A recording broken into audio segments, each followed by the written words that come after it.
बिना गुरुत्वाकर्षण की जिंदगी कैसी होती है, उन हालातों में कैसे रहा जा सकता है, उसकी तस्वीरें रोमांच पैदा करती हैं। इसी रोमांच को जीते हैं ये अंतरिक्ष यात्री,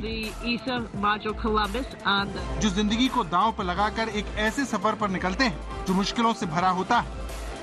लेकिन आसमान में जिंदगी बिताने का भी अपना ही रोमांच, जिसकी तस्वीरें ये साझा करते रहते हैं। सुनीता विलियम्स ने भी अपने इस मिशन की कई तस्वीरें साझा की, जहां वो अपनी टीम के साथ एयर स्पेस में मस्ती करती नजर आए। एयर स्पेस से अपनी जिंदगी को साझा किया, त्योहार मनाया तो वही न्यूज चैनलों से बात की। लेकिन इस खुशियों की तस्वीरों के बीच एक डर भी था जो पूरी दुनिया को सता रहा था, क्योंकि तकनीकी खराबी की वजह से ये टीम वहाँ फंसी हुई थी। ऐसे में हर कोई इस टीम की वापसी का इंतजार कर रहा है, लेकिन चुनौती अब भी कम नहीं है।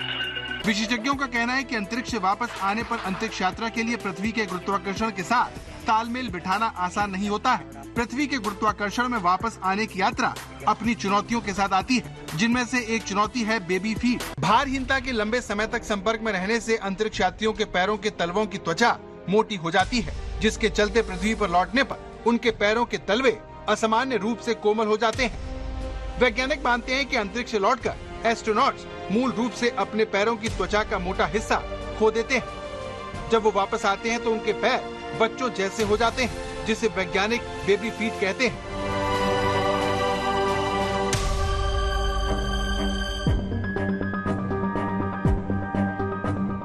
इसके अलावा गुरुत्वाकर्षण में अचानक लौटने से चक्कर आना, भारीपन और संतुलन की समस्या भी हो सकती है।